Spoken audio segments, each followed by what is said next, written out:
The glass slipped from my hand, shattering against the hardwood floor, red wine pooling like blood at my feet. Her words hung in the air, sharp and unyielding, slicing through the haze of her birthday candles still flickering on the dining table. "You said I could ask for anything," Sarah whispered, her voice trembling with a strange mix of defiance and guilt. "I want a night with a player." My chest tightened, the room tilting as if the ground itself had betrayed me. A player. The phrase burned, conjuring images of slick charmers and reckless nights. But it was her eyes, glittering with something I couldn't name, that pinned me in place, unable to speak, unable to breathe. The dining room smelled of rosemary and roasted lamb, the remnants of the dinner I'd spent hours preparing to make tonight perfect. Her favorite jazz playlist hummed softly from the speakers, but it felt mocking now, each note a reminder of the intimacy I thought we shared. I stared at her, my wife of 7 years, her auburn hair catching the candlelight, her lips parted as if waiting for me to absolve her. "What do you mean?" I managed, my voice hoarse, clinging to the hope this was some cruel joke. She didn't answer immediately. Instead, she traced the rim of her wineglass, her fingers trembling, and I saw it then, a flicker of hesitation, a crack in her resolve. "A player," she repeated, softer now, her gaze dropping to the table. "Someone who lives for the moment. No strings, no promises. Just one night." My stomach churned, while rising as I tried to parse her words. Was this a fantasy? A test? Or had I been blind to something festering beneath our life together? I thought of our mornings tangled in bed, her laughter at my terrible puns, the way she'd clutch my hand during thunderstorms. How could that Sarah, my Sarah, ask for this? I forced a laugh, brittle and hollow. "Is this about that book club you joined? Some spicy novel messing with your head?" I wanted her to laugh too, to roll her eyes and call me an idiot, but she didn't. She looked at me, her green eyes glassy, and said, "It's not a book, Tom. It's me. I need something else. Just once." The words landed like a fist, knocking the air from my lungs. I sank into the chair across from her, the room shrinking, the walls pressing in with the weight of her confession. The next hour blurred. I asked questions, stupid, desperate ones. Who was he? Did she already know him? Was it someone from work? She shook her head, her answers vague, maddeningly incomplete. "It's not about anyone specific," she said, twisting her napkin into knots. "It's about feeling alive. Like I'm more than just a wife, a co-worker, a checklist." Her words stung, each one a tiny betrayal, unraveling the life I thought we'd built. I wanted to scream, to demand why I wasn't enough, but fear held me back. What if her answer broke me completely? The house felt different now, its warmth tainted. The creak of the floorboards, the faint hum of the refrigerator. They were too loud, too real, grounding me in a moment I wanted to escape.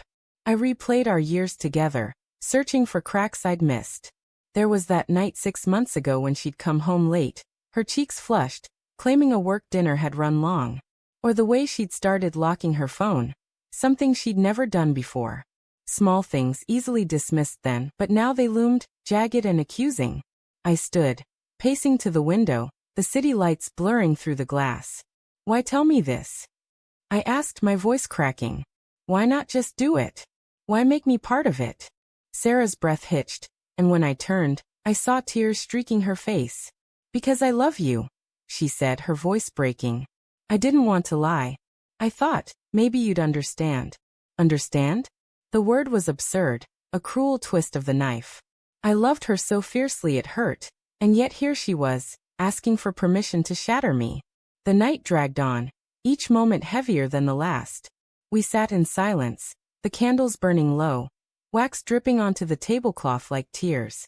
I wanted to hate her, to storm out and never look back, but love is a stubborn thing, clinging even when it should let go. I thought of the boy I'd been when we met, awkward, unsure, certain she was too good for me.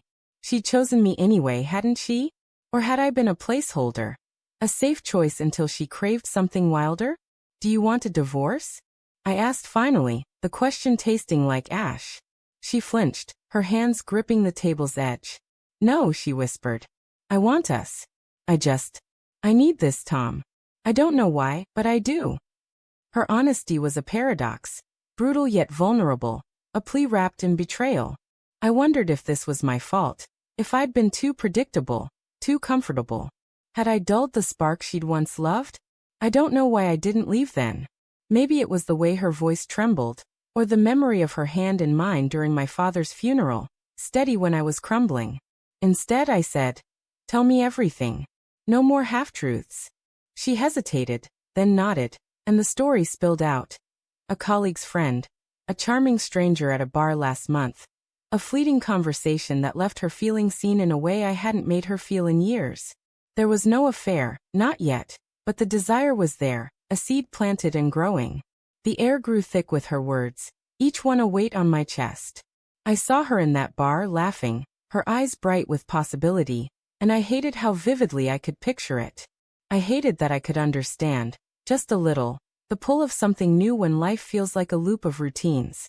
But understanding didn't dull the pain. It sharpened it, made it personal. Morning crept in, gray and unforgiving, the candles long since burned out. Sarah reached for my hand, but I pulled away, the motion instinctive. "What now?" I asked, my voice barely above a whisper.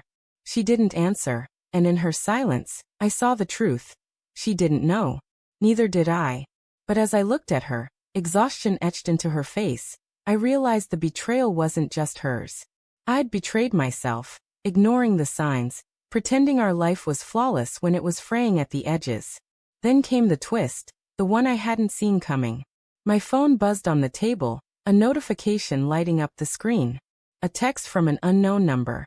I know what she asked for. I know because she asked me first. My blood ran cold.